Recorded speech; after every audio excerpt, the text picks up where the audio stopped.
What's the secret of this amazing book? Why has this book, out of all the thousands of self-help books, remained the one towering giant? I think to understand this, you have to know Napoleon Hill as I do. He certainly was not the first man to be appalled at the poverty and seemingly endless struggle and lack of direction he saw about him as a boy and as a young man, nor was he the first to write on the subject. But he possessed two unique, highly developed abilities seldom found in one man. The first was in the manner in which he approached his subject. Napoleon Hill went after the answers to achievement in the same way a scientist seeks to open to the light of reason a secret of nature. He went after the solution to accomplishment in the same way Thomas Edison discovered the solution to the electric light, relentlessly, indefatigably, implacably, until the truth, which had been there all the time, was revealed to him.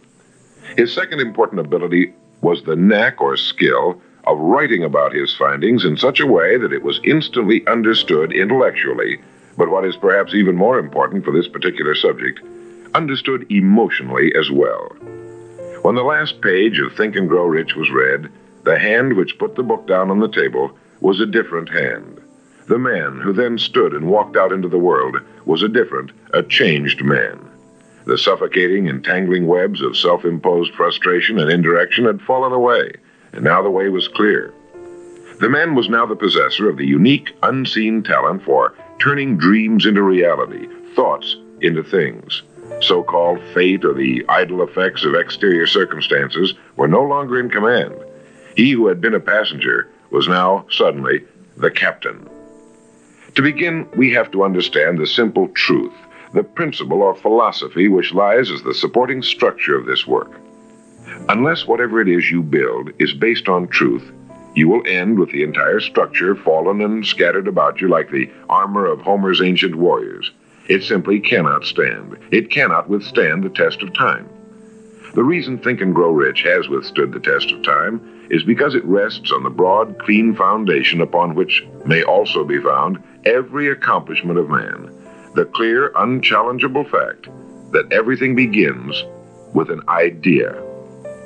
A philosophy based on the fact that riches of every kind begin with the state of mind, that one may start with nothing but thoughts, ideas, and organized plans.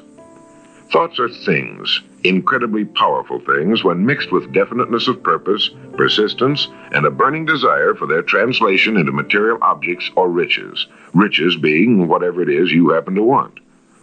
Wise men have been saying this for centuries, and just recently Charles A. Cerami wrote, "The truth is that the human mind is as real an organism as any muscle in the body, but far greater in potential power.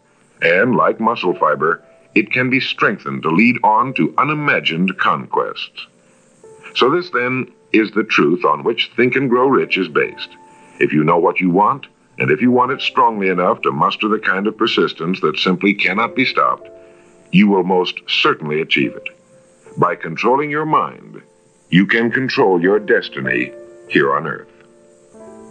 With this as our foundation, let's talk about Napoleon Hill's famous 13 proven steps to riches as found in his book, Think and Grow Rich, remembering, of course, that riches are whatever it is you happen to want.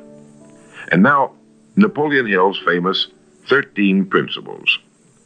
The first principle, desire.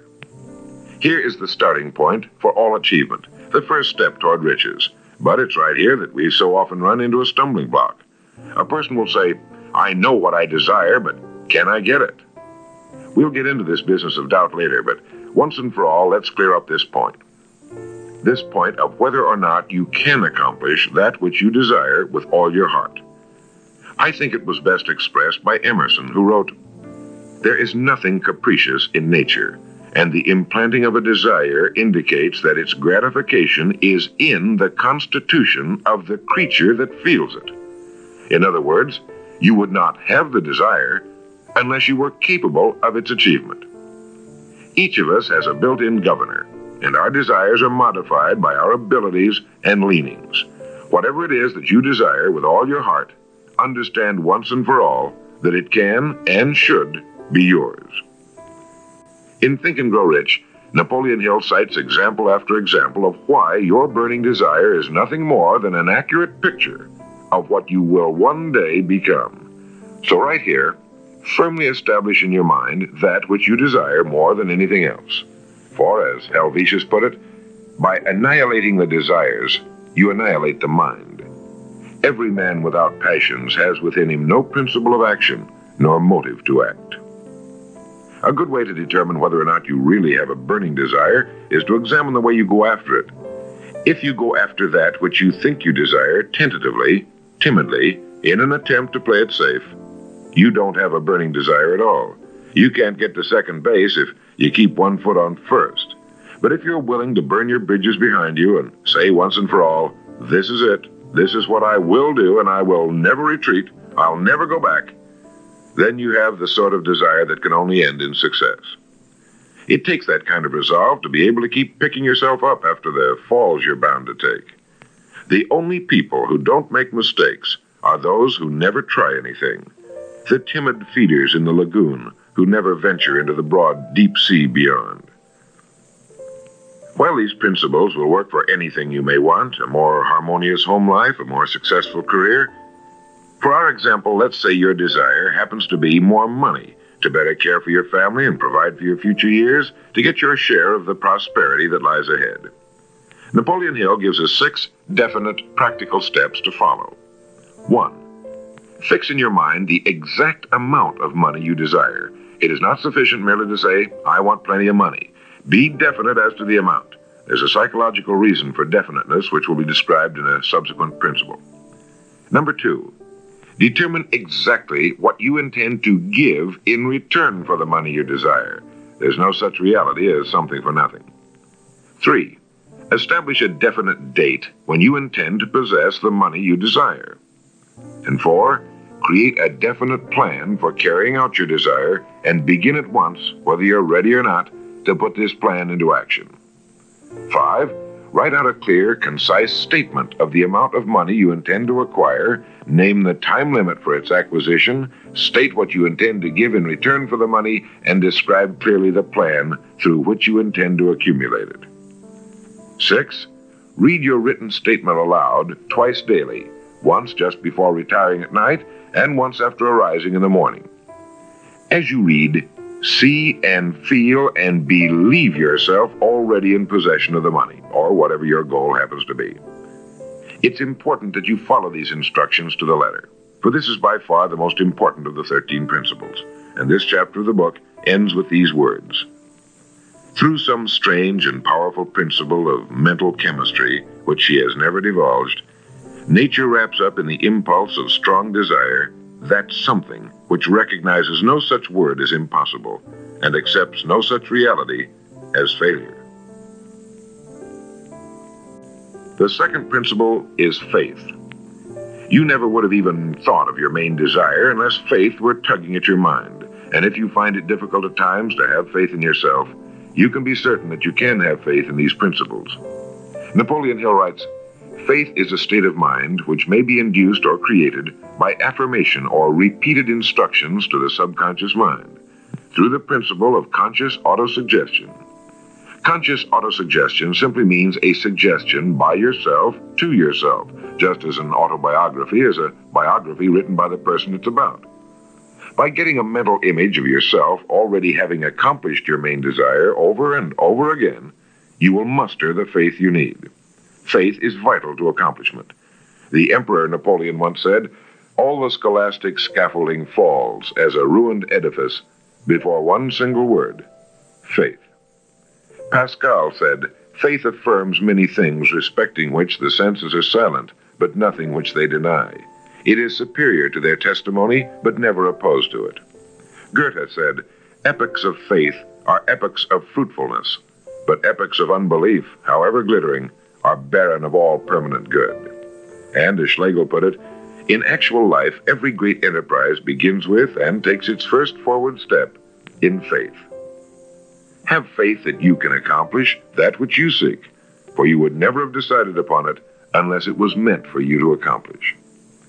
In his chapter on faith, Napoleon Hill gives us a self-confidence formula.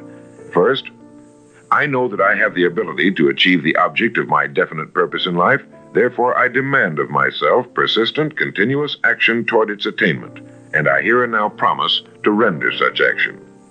Second, I realize the dominant thoughts of my mind will eventually reproduce themselves in outward physical action and gradually transform themselves into physical reality. Therefore, I will concentrate my thoughts for 30 minutes daily upon the task of thinking of the person I intend to become, thereby creating in my mind a clear mental picture of that person. Third, I know through the principle of autosuggestion, any desire that I persistently hold in my mind will eventually seek expression through some practical means of attaining the object back of it. Therefore, I will devote 10 minutes daily to demanding of myself the development of self-confidence. Fourth, I have clearly written down a description of my definite chief aim in life, and I will never stop trying until I have developed sufficient self-confidence for its attainment. Fifth, I fully realize that no wealth or position can long endure unless built upon truth and justice. Therefore, I will engage in no transaction which does not benefit all whom it affects. I will succeed by attracting to myself the forces I wish to use and the cooperation of other people. I will induce others to serve me because of my willingness to serve others. I will eliminate hatred, envy, jealousy, selfishness, and cynicism by developing love for all humanity, because I know that a negative attitude toward others can never bring me success. I will cause others to believe in me because I will believe in them and in myself. In rereading Think and Grow Rich so that I could write this condensation for recording, I was forcibly struck all over again by this great chapter on faith, particularly the examples of how some of the world's greatest men have accomplished what appeared to be impossible through faith. The third principle is autosuggestion. Now, we've already touched on this. This chapter of the book tells us how, through repeated suggestion, the subconscious mind can be put to work for us. It is the faculty of being able to concentrate your mind on your burning desire until your subconscious mind accepts it as fact and begins to devise ways of bringing it about. Here is where hunches come from, sudden flashes of thought or inspiration, guidance. The instructions given in connection with the 6 steps in the second chapter will now be summarized and blended with the principles covered by Napoleon Hill's chapter on autosuggestion. First, go into some quiet spot, perhaps in bed at night, close your eyes and repeat aloud, so you may hear your own words, the written statement of the amount of money you intend to accumulate, or a careful reaffirmation of whatever your goal happens to be, the time limit for its accumulation, and a description of the service or merchandise you intend to give in return for the money. As you carry out these instructions, see yourself already in possession of your goal. For example, suppose that you intend to accumulate $50,000 by January 5 years from now, that you intend to give personal services in return for the money in the capacity of a salesman. Your written statement of your purpose should be similar to the following. By the first day of January, I will have in my possession $50,000, which will come to me in various amounts from time to time during the interim. In return for this money, I will give the most efficient service of which I am capable, rendering the fullest possible quantity and the best possible quality of service in the capacity of salesman of, and here describe the product or service you intend to sell or whatever it is you do for a living. It goes on. I believe that I will have this money in my possession. My faith is so strong that I can now see this money before my eyes. I can touch it with my hands. It is now awaiting transfer to me at the time and in the proportion that I deliver the service I intend to render in return for it. I am awaiting a plan by which to accumulate this money, and I will follow that plan when it is received.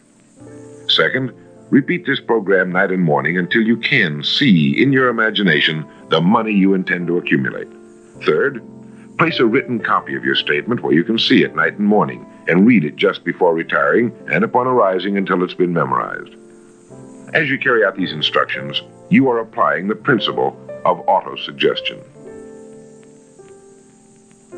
The fourth principle is specialized knowledge. It is here that I think Napoleon Hill makes a very important point. Knowledge is power only to the extent that it is organized into a definite plan of action and directed to a definite end. To quote from the book, before you can be sure of your ability to transmute desire into its monetary equivalent, you will require specialized knowledge of the service, merchandise, or profession which you intend to offer in return for fortune. Perhaps you may need much more specialized knowledge than you have the ability or the inclination to acquire. And if this should be true, you may bridge your weakness through the aid of your mastermind group.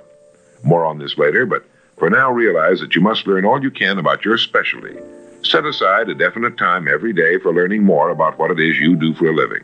Take the courses that are offered on your subject and associate with men who know your business well. The fifth principle is imagination. The imagination is literally the workshop wherein are fashioned all plans created by man. The impulse, the desire, is given shape, form, and action through the aid of the imaginative faculty of the mind. It has been said that man can create anything he can imagine. As Napoleon Hill says and teaches, whatever the mind of man can conceive and believe, it can achieve. Man's only limitation within reason lies in his development and use of his imagination and subsequent motivation to action. The great leaders of business, industry, finance, and the great artists, musicians, poets, and writers became great because they developed the power of self-motivation. Incidentally, one of the best books ever put together on this subject, if not the greatest, is Success Through Positive Mental Attitude by Napoleon Hill and W. Clement Stone. I suggest you get a copy from your bookstore at your earliest convenience. As you go about your daily work, think constantly of ways in which it could be done better, more efficiently. Think of the changes that are inevitable. Can they be made now? And if you feel limited, remember the words of the late Frank Lloyd Wright. He said, "The human race built most nobly when limitations were greatest, and therefore when most was required of imagination in order to build it all." Limitations seem to have always been the best friends of architecture. As you build your future from this point onward, don't concern yourself with limitations, but remember that they may be your best friends, since they require imagination if we're to rise above them. And as Beecher said, the soul without imagination is what an observatory would be without a telescope. The sixth principle is organized planning. You have decided on your desire, your goal. Now let's organize the plan for its accomplishment, right on schedule. Let me quote again from Think and Grow Rich. "You have learned that everything man creates or acquires begins in the form of desire. The desire is taken on the first lap of its journey from the abstract to the concrete in the workshop of the imagination, where plans for its transition are created and organized." Earlier, you were instructed to take 6 definite practical steps as your first move in translating the desire for whatever you want into its physical equivalent. One of these steps is the formation of a definite practical plan or plans through which this transformation may be made. 1. Ally yourself with one or more persons, a group of as many people as you may need for the creation and carrying out of your plan or plans for the accumulation of the money you've established as your goal. Making use of the mastermind principle. This is important. 2. Before forming your mastermind alliance, decide what advantages and benefits you may offer the individual members of your group in return for their cooperation. No one will work indefinitely without some form of compensation, although this may not always be in the form of money. 3. Arrange to meet with the members of your mastermind group at least twice a week, and more often if possible, until you have jointly perfected the necessary plan or plans for the accomplishment of your goal. 4. Maintain perfect harmony between yourself and every member of your mastermind group. Keep in mind these facts. First, you're engaged in an undertaking of major importance to you. To be sure of success, you must have plans which are faultless. Second, you must have the advantage of the experience, education, native ability, and imagination of other minds. This is in harmony with the methods followed by every person who has risen above the average. Work at this until you have a well-executed, formal plan for reaching your objective. In this way, you're never confused or wondering what you should do next. Every morning you know exactly what you're going to do and why. It is in this chapter of Think and Grow Rich that Napoleon Hill gives us his 11 qualities of leadership. 1. Unwavering courage. 2. Self-control. 3. A keen sense of justice. 4. Definiteness of decision. 5. Definiteness of plans. 6. The habit of doing more than paid for. 7.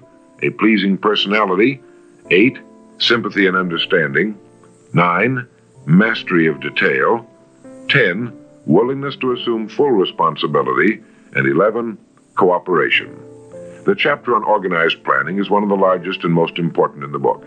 It goes without saying that a man without a plan to follow is like a ship without a course. No place to go, with disaster a probability. The seventh principle, decision. The mastery of procrastination. To quote, accurate analysis of over 25,000 men and women who had experienced failure disclosed the fact that lack of decision was near the head of the list of the 30 major causes of failure. This is no mere statement of a theory, it is a fact. Procrastination, the opposite of decision, is a common enemy which every man must conquer. Analysis of several hundred people who had accumulated fortunes well beyond the $1 million mark disclosed the fact that every one of them had the habit of reaching decisions promptly and of changing these decisions slowly if and when they were changed. People who fail to accumulate money, without exception, have the habit of reaching decisions, if at all, very slowly, and of changing these decisions quickly and often. A definite objective makes reaching prompt decisions that much easier. Napoleon Hill gives many examples, one of which is the case of Henry Ford.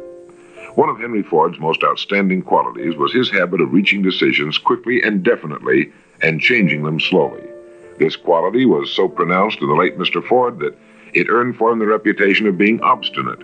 It was this quality which prompted Mr. Ford to continue to manufacture his famous Model T, the world's ugliest, but for the time, most practical car, when all of his advisors and many of the purchasers of the car were urging him to change it. Perhaps he delayed too long in making the change, but the other side of the story is that his firmness of decision yielded a huge fortune before the change in model became necessary, and the company is certainly none the worse for it today. When you make up your mind, stay with it. The majority of people who fail to make the grade are generally easily influenced by the opinions of others, easily swayed. They permit the newspapers and the gossiping neighbors to do their thinking for them. Opinions are the cheapest commodities on earth. Keep your own counsel when you begin to put into practice the principles we're describing here. By reaching your own decisions and following them, take no one into your confidence except the members of your mastermind group, and be very careful in your selection of this group, that you choose only those who will be in complete sympathy and harmony with your purpose. Close friends and relatives, while not meaning to do so, often handicap one through opinions and sometimes through ridicule. Thousands of men and women carry inferiority complexes with them all through life because some well-meaning but ignorant person destroyed their confidence through opinions or ridicule. If a decision is worth anything at all, it's worth sticking to until it's been completely worked. The eighth principle, persistence. Napoleon Hill defines persistence as the power of will. Willpower and desire, when properly combined, make an irresistible pair. Persistence to an individual is what carbon is to steel. In uncounted thousands of cases, persistence has stood as the difference between success and failure. It is this quality more than any other that keeps the majority from great accomplishment. They'll try a thing, but as soon as the going gets tough, they fold. Experience with thousands of people has proved that lack of persistence is a weakness common to the majority of men. It is a weakness which may be overcome by effort. If you are to accomplish the desire you've set for yourself, you must form the habit of persistence. Things will get dark. It will seem as though there's no longer any reason to continue. Everything in you will tell you to give up, to quit trying. And it's right here that the men are separated from the boys. It's right here that if you'll go that extra mile and keep going, that the skies will clear, and you'll begin to see the first signs of the abundance that is to be yours because you had the courage to persist. With persistence will come success. Persistence is a state of mind. Therefore, it can be cultivated. Like all states of mind, persistence is based upon definite causes, among them these. 1, definiteness of purpose, knowing what you want. 2, desire. 3, self-reliance. 4, definiteness of plans. 5, accurate knowledge, knowing that your plan is sound. 6, cooperation. Sympathy, understanding, and harmonious cooperation with others tend to develop persistence. 7, willpower. 8, habit. Persistence is the direct result of habit. The ninth principle, power of the mastermind. It is in this section that Napoleon Hill describes the importance of forming a group of individuals sympathetic to your desire. They may be individuals with similar plans. A mastermind group can be made up of 2 or more individuals. No 2 minds ever come together without thereby creating a third invisible, intangible force, which may be likened to a third mind. You may have noticed many times that by discussing something with another individual, you suddenly get good ideas as a result of this association. Ideas you would not have gotten without this association. The same thing happens to the other person. A lot of good ideas have been born in individual minds as a result of having met in committee. Associating with your mastermind group is not meant as a means of letting others do your thinking for you. Far from it. It is to stimulate your own thinking through the association with other minds. No one knows everything. The more sympathetic minds you get together, and by sympathetic I mean working for a common purpose, the more related information is going to be available. And great ideas are a combination of related information. So pick the member or members of your mastermind group with care. Make sure they're people you respect and who are hardworking and conscientious. You'll have a lot of fun, and you'll all reach your goals just that much sooner. The 10th principle could be called enthusiasm. That is, the enthusiasm that comes from the channeling of all bodily drives into positive, worthwhile outlets. It is in this chapter that Napoleon Hill describes the importance of the woman, the one and only woman, in the achievement of a worthwhile goal. It seemed quite significant to Mr. Hill that practically every great leader was a man whose achievements were largely inspired by a woman. When things get tough, and you can count on it, they will, you may be deserted by what you thought were friends. But if you've got a good woman, you'll never be alone. She'll be willing to start over again if necessary, and she'll give you the new enthusiasm that comes through her faith in you.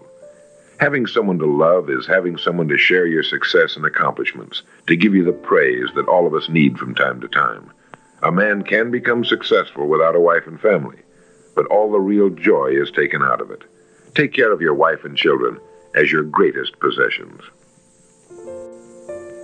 The 11th principle has to do with the subconscious mind. The subconscious mind consists of a field of consciousness in which every impulse of thought that reaches the objective mind through any of the 5 senses is classified and recorded, and from which thoughts may be recalled or withdrawn as letters may be taken from a filing cabinet.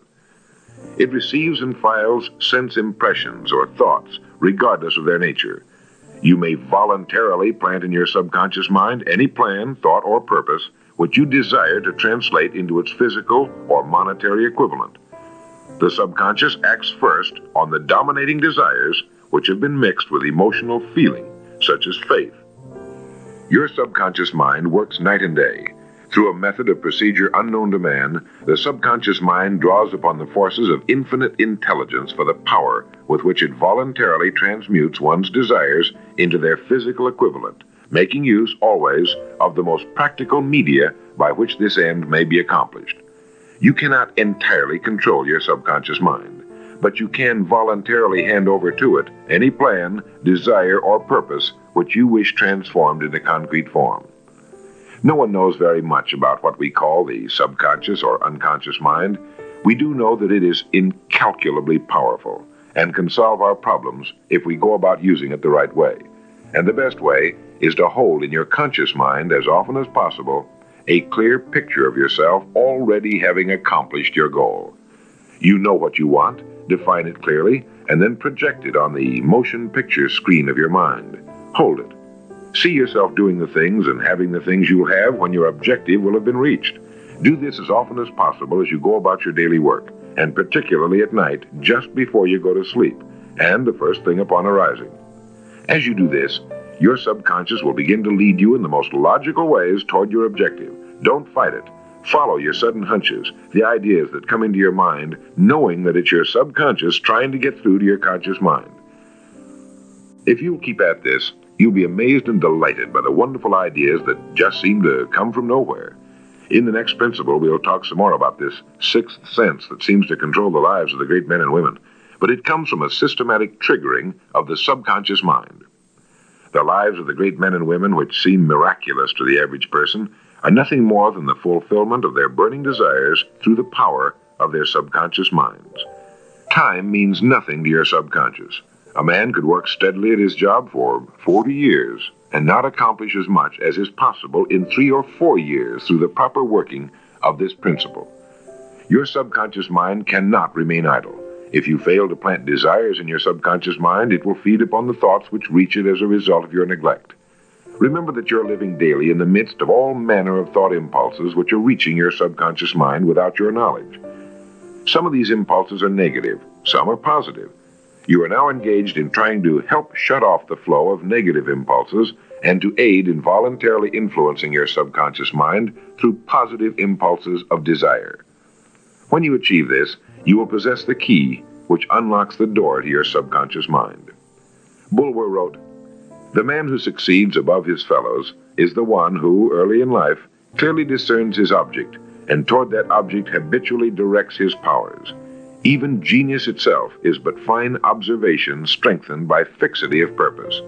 Every man who observes vigilantly and resolves steadfastly grows unconsciously into genius." The key word there is unconsciously. Know what you want. Decide once and for all that it will be yours. Remain steadfast on course, propelled by faith, and your subconscious or unconscious mind will do the rest. The 12th principle, as outlined in Think and Grow Rich by Napoleon Hill, has to do with the brain. If you had access to all the wealth in the world and took a penny, you would be doing exactly what you very probably have been doing in the use of your brain. Nothing in the world is more pitiful than the misunderstanding by the average person of the power of his brain and the minds to which it is connected, the conscious and the subconscious. You own in your brain the most marvelous, miraculous, inconceivably powerful force the world has ever known. Take, for example, the fact that the number of lines which connect the brain cells with one another equal the figure 1, followed by 15 million ciphers. It has been determined that there are from 10 to 14 billion cells in the average human cerebral cortex.